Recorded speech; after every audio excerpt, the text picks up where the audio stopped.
मैं इधर आया तो आज अखबार में मैंने देखा कि लंबी चौड़ी बयान दिया जफरुल्लाह साहब ने, उसमें जूनागढ़ को भी डाल दिया। जूनागढ़ को सलाह जफरुल्लाह साहब ने दिया था कि हाँ तुम पाकिस्तान में शरीक हो जाओ, वो ठीक है, तो उसका जूनागढ़ का नवाब को भोगना पड़ता है, कोई जफरुल्लाह साहब को भोगना नहीं पड़ता है। और ये तो खाली बातों है। जूनागढ़ का तो फैसला हो गया, अभी उसमें कोई चीज बनने वाली है नहीं। कोई यूनो में जाओ, दुनिया पार जाओ, उसमें कोई चीज नहीं बन सकती, वो तो हो गई बात। अब जो जफरुल्लाह साहब कहते हैं कि जूनागढ़ तो यूनो में जाएगा, यूनो में क्या जाएगा? आज कश्मीर में यूनो में गए हैं हमारे तरफ से, क्यों गए? हमें तो इस तरह से कहा कि भाई ये पाकिस्तान खुली लड़ाई करे तब तो अच्छा है, लेकिन खुली लड़ाई नहीं करते हैं, अपने आदमियों के पास लड़ाते हैं, अपने वहां से सारा सामान देते हैं, अपने वहां से सब हथियार देते हैं, अपने वहां से जितना सामग्री चाहिए पूरी देते हैं, अपने वहां से रास्ता देते हैं।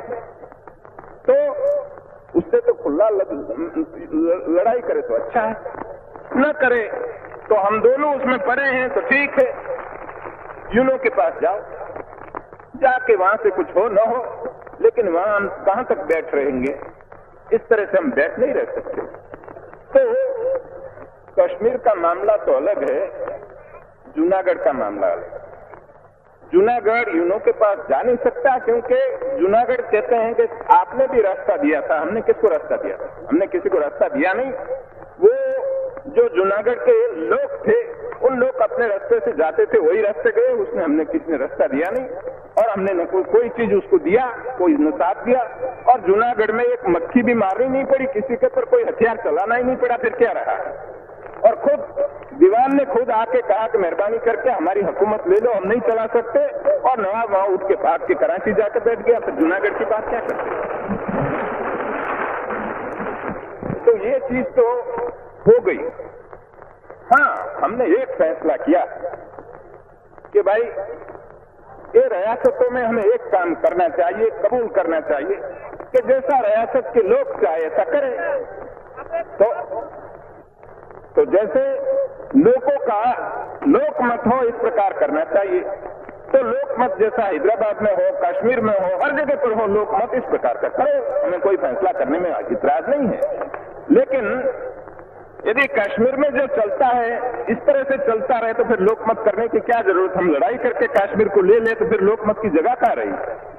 तो हम तो कहते हैं कि आज भी प्लेबिसाइट से करो, लोकमत लेके करो, लेकिन हमारे पास आकर हमारा सिपाही मरते रहे, हमारा पैसा खर्च करना पड़े, और हमारे गांव के गांव जलाए जाए, और वहां हिंदू और सिखों को तबाह किया जाए, तो फिर आखिर लोकमत का रहा? फिर तो आखिर हम बंदूक से ही लेना हो तो लेंगे, और क्या करेंगे? दूसरी तरह से नहीं हो सकता है, तो नहीं।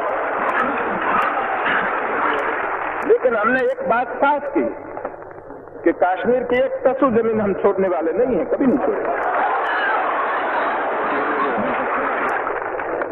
तो अब दूसरा आपको ये समझना है कि ऐसी जब नाजुक हालत में हम पड़े हैं, इस समय पर हमको क्यों तंग करते हो आप? ऐसी जब हिंदुस्तान की हालत है और दुनिया की हालत भी ऐसी है, देखो बत्ती पड़े,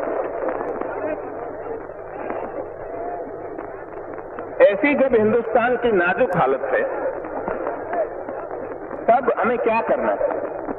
इस नाजुक हालत में हमें हमारी सरकार, हमारी हुकूमत है, उसको ठीक नहीं करेंगे और उसको साथ नहीं देंगे तो हमको नुकसान होगा। इसलिए आज जिस जगह पर प्रांतों में हमारी हुकूमत बैठी है, उसको साथ देना चाहिए। तो मैं इतने लाखों आदमी आप जमा हुए हैं कलकत्ता में, तो मैं आप लोगों को बड़ी अदब से कहना चाहता हूं कि सुनिए आवाज न कीजिए, ठहरो भाई, क्या कहते हैं? रिले करते हैं। ठहरो, कोई गड़बड़ नहीं करो। तो आप लोग हिंदुस्तान की ऐसी नाजुक हालत में इतने लाखों आदमी कलकत्ता में जमा हो गए हैं, तो आपको एक हमारा मैसेज ले जाना चाहिए और सबको पहुंचाना चाहिए कि आज हमारी बहुत नाजुक हालत है। उस हालत में हमें न कोई हड़ताल करनी चाहिए, न कोई तूफान करने का कोई मौका पैदा करना चाहिए, सबको मिलजुल के काम करना चाहिए। अब कई लोग कहते हैं कि भाई इधर हमारे सेक्युलर स्टेट चाहिए, हिंदुओं का राज, कौमी राज नहीं होना चाहिए। कौन कहते हैं कौमी राज बनाओ? हिंदुस्तान में 3-4 करोड़ मुसलमान पड़े हैं, कौमी राज की बात नहीं है। लेकिन बात एक है कि हिंदुस्तान में जो मुसलमान पड़े हैं, वो मुसलमान ने, काफी लोगों ने, ज्यादातर लोगों ने पाकिस्तान बनाने में साथ दिया। ठीक दिया, अभी ठीक है। लेकिन अब एक रोज में, एक रात में क्या दिल बदल गया? वो मुझे समझ में नहीं आता कैसा बदल गया कि एकदम कहते हैं हम मान दो।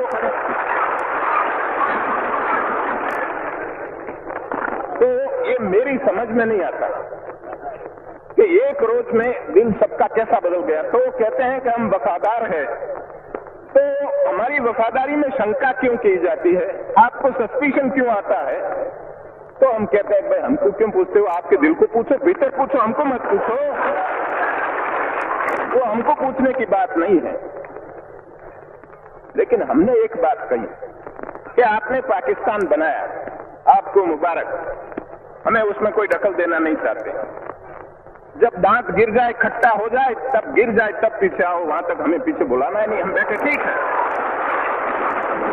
कोई कहते हैं कि हम आखिर पाकिस्तान और हम एक हो जाए। मैं कहता हूं कि मेहरबानी करके ऐसी बात न करो, वहां बैठे रहने दो। उससे बहुत नुकसान है, वहां बैठे रहने दो, करने दो उनको, पाकिस्तान अच्छा बनाने दो। पाकिस्तान जब स्वर्ग बन जाएगा, हमको उसकी ठंडी हवा लगेगी, ठीक है, अच्छा।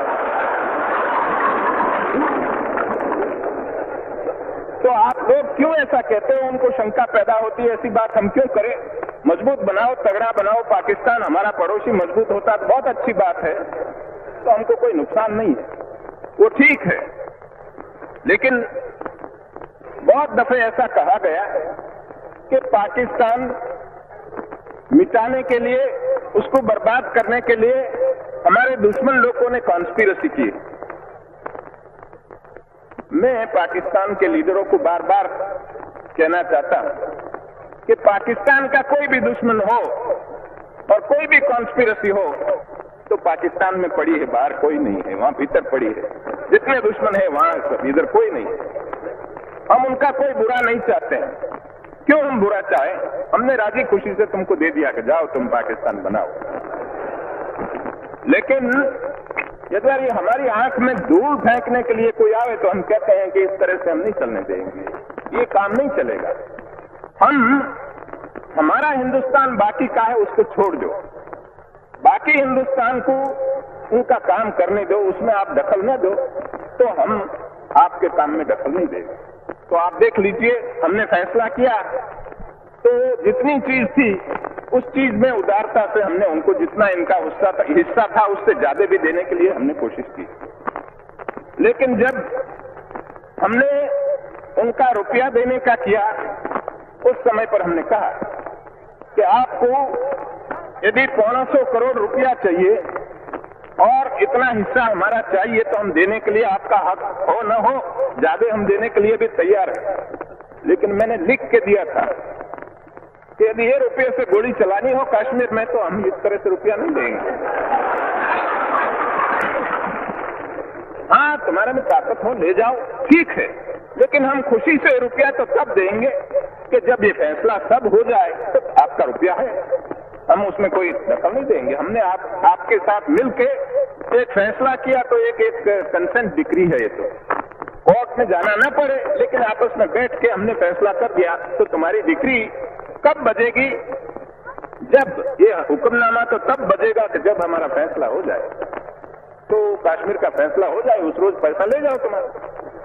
इस तरह से हम जब कहते हैं तो कि हमारा पैसा नहीं देते हैं और वो कुछ अपने जो फैसला किया उसमें से पलट जाना चाहते हैं। हमें कोई पलटने की हमारी नीयत नहीं है। होती तो हम करते क्यों?